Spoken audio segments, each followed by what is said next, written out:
जैसा कि हम सभी जानते कि सनातन धर्म के अनुसार 4 युग होते हैं, जैसे कि सतयुग, त्रेता युग, द्वापर युग और कलयुग, और अभी का जो युग चल रहा है वह कलयुग। युग का अर्थ होता है कालचक्र या काल अवधि। हिंदू धर्म के अनुसार 3 युग बीत चुके हैं और अभी चौथा युग यानी कि कल युग चल रहा है, और समय चक्र के अनुसार जब कलयुग समाप्त हो जाएगा तब फिर सतयुग का आरंभ होगा। इसी तरह चारों युग अपने कालचक्र के अनुसार चलते रहते हैं। किसी भी युग का अर्थ होता है कि उस युग में किस प्रकार व्यक्तिगत जीवन, आयु और उसमें होने वाले मनुष्यों की ऊंचाई और उसमें होने वाले भगवान के अवतारों के बारे में जानना, जो युग परिवर्तन के बाद बदल जाते हैं। तो चलिए जानते हैं। सतयुग, प्रथम युग सनातन धर्म का सबसे प्रथम युग सतयुग है। इस युग की बहुत सी विशेषताएं हैं। इस युग में पाप की मात्रा 0% होती है, यानी कि सीधे शब्दों में कहे तो इस युग में पाप की मात्रा ना के बराबर होता है। इस युग यानी कि सतयुग में पुण्य की मात्रा धर्म का 4 भाग यानी कि 100% होती है। मतलब कि इस युग में पुण्य को अधिक महत्व दिया गया है। इस युग में भगवान विष्णु ने मत्स्य, वराह, नरसिंह, कूर्म जैसे अवतार लिए हैं। यह सभी अवतारों अमानवीय अवतार है। यह सभी अवतार धर्म की रक्षा के लिए, राक्षसों का वध करने, वेदों का उद्धार करने और पृथ्वी की रक्षा करने के लिए किया है। इस युग की मुद्रा रत्न की होती थी, जैसे हीरे, मोती, पन्ना, नीलम, पुखराज। इस युग यानी कि सतयुग के बर्तन स्वर्ण धातु के बने होते थे, और यह भी माना जाता है कि इस युग में मनुष्य की आयु 1,000,000 वर्ष होती थी और उसकी लंबाई 40 से 45 फीट होते थे। इस युग की आयु 1,728,000 साल होती है। इस युग में सत्य के चारों स्तंभ थे। जब सतयुग की आयु पूर्ण हुई तब आया त्रेता युग। चलिए इस युग के बारे में जानते हैं। जब सतयुग समाप्त हो गया तब त्रेता युग का आरंभ हुआ, और यह युग सनातन धर्म का दूसरा युग माना जाता है। इस युग में धर्म की मात्रा 75% और पाप की मात्रा 25% होती है, जो कि कालचक्र के अनुसार धर्म का 4 में से 1 स्तंभ नष्ट हो जाता है। इस युग में यानी कि त्रेता युग में भगवान विष्णु ने वामन, परशुराम और अंतिम में श्री राम के अवतार लिए हैं।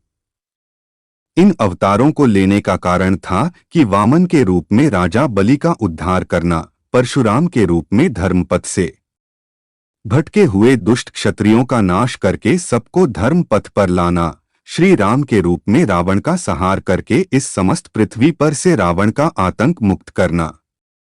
इस युग में मनुष्य की आयु 10,000 वर्ष रह गई थी और मनुष्यों की लंबाई घटकर 21 फीट तक रह गई थी, क्योंकि इस युग से पाप की मात्रा बढ़ने लगी थी। इस युग की मुद्रा स्वर्ण की होती थी और पात्र यानी कि बर्तन चांदी की होती थी, और इस युग की आयु 1,2,9,6,000 वर्ष होती है, जो समय अनुपात के अनुसार घट जाती है।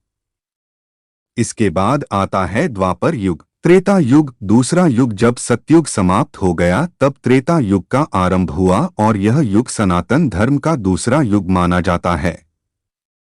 इस युग में धर्म की मात्रा 75% और पाप की मात्रा 25% होती है, जो कि कालचक्र के अनुसार धर्म का 4 में से 1 स्तंभ नष्ट हो जाता है।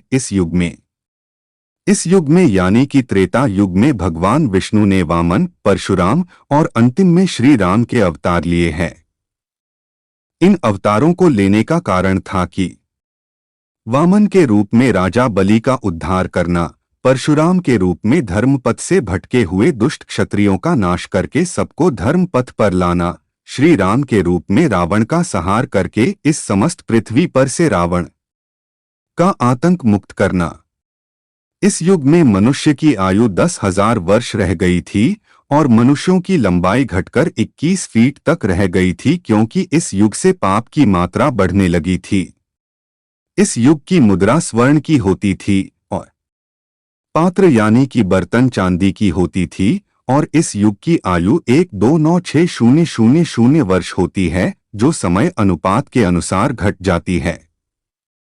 इसके बाद आता है द्वापर युग। द्वापर युग तीसरा युग। त्रेता युग की आयु पूर्ण होने पर द्वापर युग की शुरुआत होती है।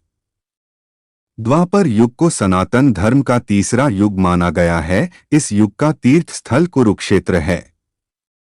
इस युग में पाप की मात्रा बढ़कर 50% और पुण्य की मात्रा घटकर 50% हो जाती है। इस युग में धर्म का आधा भाग यानी कि 2 स्तंभ खत्म हो जाता है।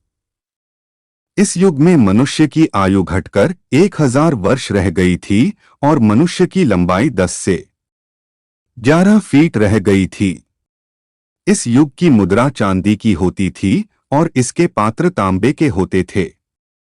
इस युग की आयु 86400 वर्ष होती है। इस युग के अंत में भगवान विष्णु ने श्री कृष्ण के रूप में अवतार लिया था और इस पृथ्वी पर से अधर्म का साम्राज्य मिटाया था और फिर पुनः धर्म का साम्राज्य स्थापित किया। उसके कुछ वर्षों बाद कलयुग की शुरुआत हुई। कलयुग चौथा युग। द्वापर युग के समाप्त होने के बाद अर्जुन के पौत्र राजा परीक्षित के शासनकाल में कलयुग की शुरुआत हुई। कलयुग सनातन धर्म का चौथा और अंतिम युग कहा गया है। कलयुग को मानव जाति के लिए सबसे श्रापित युग भी कहा गया है। इस युग में पाप की मात्रा 75% और पुण्य की मात्रा 25% ही रह जाएगा। इस युग में धर्म का 4 स्तंभ में से 3 स्तंभ खत्म हो जाएगा और धर्म का एक भाग ही रह जाएगा। इस युग यानी कि कलयुग की आयु 43200 साल है। इस युग में मनुष्य की आयु 100 वर्ष और उसकी लंबाई 5 से 6 फीट तक बताई गई है, जो कि कलयुग के अंत आते आते मनुष्य की आयु 10 से 12 वर्ष और इसकी लंबाई 5 से 7 इंच तक ही रह जाएगी, जो कि अभी कलयुग का प्रथम चरण ही चल रहा है। इस युग के तीर्थ स्थल गंगा नदी है और इस युग की मुद्रा लोहे और कागज की बनी होंगी और इस युग के पात्र मिट्टी का होगा। इस युग अंत में भगवान विष्णु के कल्कि अवतार का जन्म होगा, जो कि इस संसार सा अधर्म का विनाश करके पुनः सतयुग की स्थापना करेगा।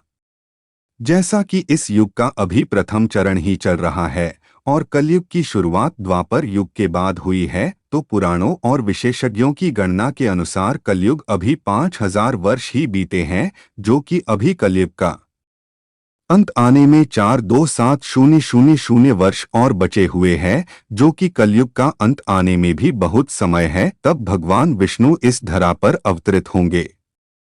आज के लिए इतना ही। अगर आपको पोस्ट अच्छा लगे हो तो शेयर जरूर करें।